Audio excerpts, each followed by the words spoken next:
سلام بنات، اش اخباركم؟ كنتمنىكم تكونوا بخير، وكنتمنى هذا الفيديو يلقاكم على خير ان شاء الله. عواشركم مبروك، الله يدخلها عليكم بالصحه والسلامه وباش ما تمنيتوا ان شاء الله. كما كتشوفوا معايا اليوم غنحضروا مع بعضياتنا 4 ديال الشكيلات ديال الحلوى بعجينه وحده ومذاقات مختلفه، وندوزوا لطريقه التحضير ونبداو على بركه الله. بالنسبه للعجين غادي ناخذ 250 غرام ديال الزبده، اي نوع ديال الزبده كان عندكم تقدروا تستعملوه، يعني زبده حيوانيه نباتيه ديال البواطه كلشي قادي غرض. غادي ناخذ 2 كيسان ديال السكر سنيده. بالنسبه للعبارات بكاس العنبه تقدروا تعوضوهم ب2 كيسان ديال السكر ثقيل وقبيصه الملح، ساشي ديال الفاني. بالنسبه للنكهه ديروا الفاني اولا ديروا الناتا الا كانت عندكم كتجي احسن. غادي نخدم هاد المكونات مع بعضياتها مزيان حتى كيندمج ليا السكر والزبده، كيولي عندنا بحال شكل على شكل بوماد. صافي كنخدموهم مزيان بهذا الشكل. غادي نضيف عليهم 2 كيسان ديال الزيت نباتيه، العبارات كي قلت لكم بكاس ديال العنبه، وغادي نخدموهم مزيان مزيان حتى كيندمجوا ليا مع بعضياتهم.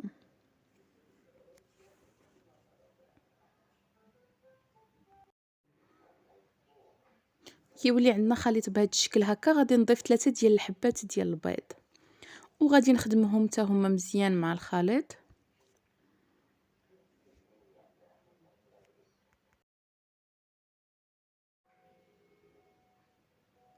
من بعد غادي نضيف كاس ديال الياغورت باي نكهه بغيتو. انا استعملت هنا نكهه ديال الفاني وحتى هو نخلطوه مزيان. من بعد غادي نضيفو 4 ديال المعالق كبار اللي كتكون عامره مزيان ديال النشا، اولا ضيفوا كاس ديال العنبه ديال النشا. غادي نخدموه حتى هو بنفس الطريقه حتى كندخلوا ديك النشا مع المكونات كامله. خص يكون عندكم خليط بهذا القوام هذا. بعد ما كنخدموا ديك النشا مزيان، هنا غادي نبداو كنضيفوا الدقيق كنضيفوه غير شويه بشويه. الدقيق من طبيعه الحال كيكون من نوعيه جيده. تقريبا الخليط خدا ليا هنا 900 غرام ديال الدقيق. صافي وكنخدموا وغادي ندخلوا هذاك الدقيق غير بصبعنا، يعني ما نحاولوش ندلكوا العجينه باش ما تخسر ما ديفورماش لينا في الفران. هنا غادي نضيف 2 خمارات من وزن 7 غرام، كل وحده فيها 7 غرام، يعني المجموع 14 غرام. وكما قلت لكم كنبداو نضيفوا الدقيق شويه بشويه وحنا كنجمعوه غير بصبعنا، يعني بحال العجينه ديال الصابلي، حتى كنحصلوا على عجينه بهذا القوام كما غتشوفوا معايا بهذا الشكل هكا. شفتوها معايا كي كيكون القوام ديالها. صافي هنايا غادي نفرق العجينه ديالي على 4 ديال الاقسام. يعني نتوما قسموها على شحال من شكيل بغيتو، 4 3 2 5 لكم الاختيار. صافي وغادي نبداو يعني حاولوا انكم تقسموها يعني قد تجي قد. صافي هنا غادي نبدا كنكه.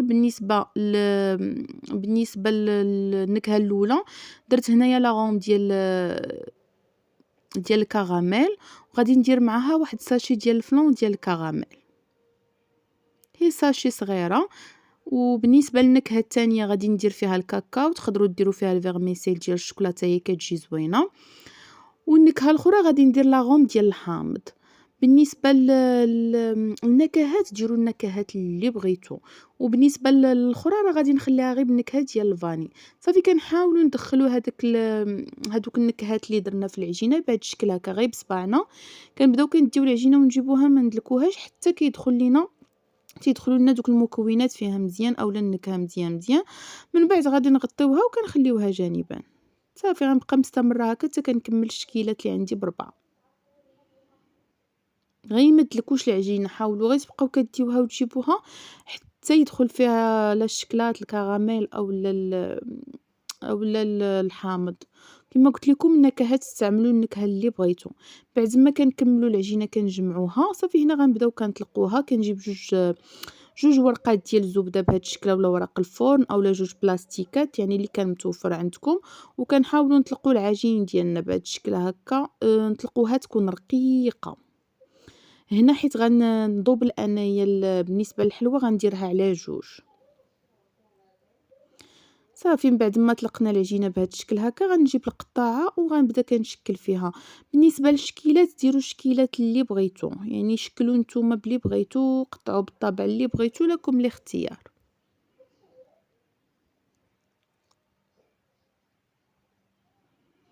في هاد المرحلة كنكون مسخنة الفران على 180 درجة فوق وتحت.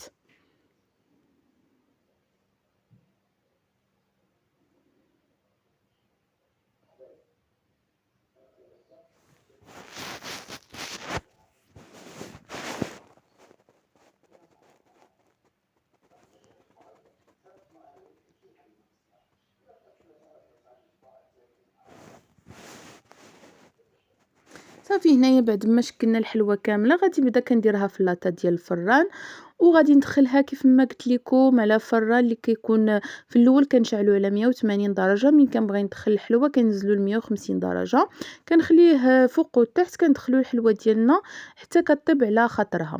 بالنسبة للشكل الثاني هنايا طلقته بنفس الطريقة، وقطعته بهاد القطاعة ديال كاري اولا كيما قلت لكم قطعوا بالقطاعة اللي بغيتو. صافي بنفس الطريقة حتى هو كندخلوه الفران على 150 درجة كيكون شاعل فوق وتحت. بالنسبة للشكل الثالث اولا الشكل ديال الكراميل فدرتو كويرات بهذا الشكل هكا، تقريبا الوزن 13 غرام في كل وحده. كندوزو في البيض ديال البيض وغادي ندوزوه في كاوكاو كومكاسي اولا اللوز كومكاسي ولا ديروا الكنافة يعني اللي كان متوفر عندكم.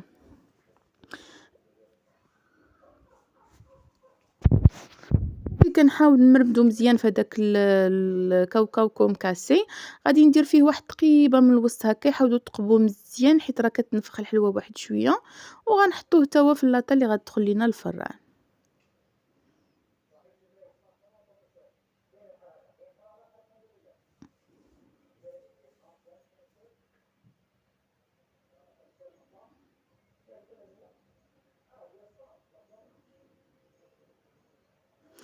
بالنسبة للشكل الرابع فقطعته بقطاعة حتى هو طلقته، قطعته بقطاعة دائرية بهذا الشكل هكا، وكتجيبوا واحد القطاعة اولا غلقة اللي كتكون صغر منها وكنحاولوا نقطعوه بهذا الشكل. المهم الفيديو راه شارح راسو، يعني بهذا الشكل نحصلوا على شكل بهذه الطريقة هذه.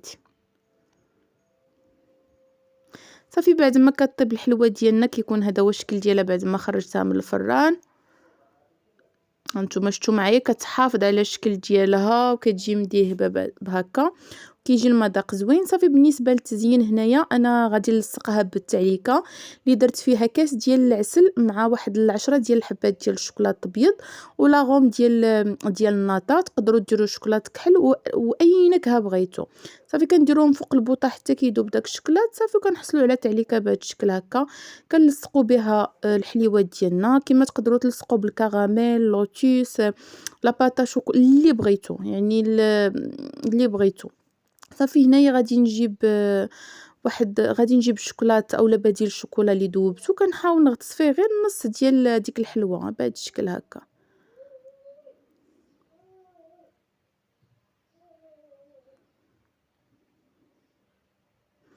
وكيكون هذا هو الشكل ديالها. غنحطها فوق ورق ديال الفرن ونخليوها حتى كتنشف. من بعد غندوزو نكملو التزيين. كنجيب هنا المربى ديال المشماش، كندهن به داك النصف الثاني، وكندير هنايا كاوكاو كومكاسي اللي حمرناه في الفران. الفيديو راه يعني واضحه، الفكره واضحه.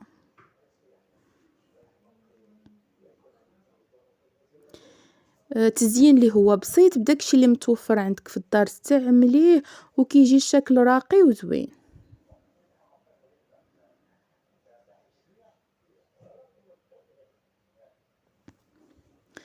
بالنسبه للشكل الثاني ديال اللي درنا ديال الشوكولا كيكون هذا هو الشكل ديالو بعد ما خرجناه من الفران. صافي غادي ندير حتى هو فيه شويه من ديك التعليكه وغنحاول نلصق معاه الاخرى بهذا الشكل هكا.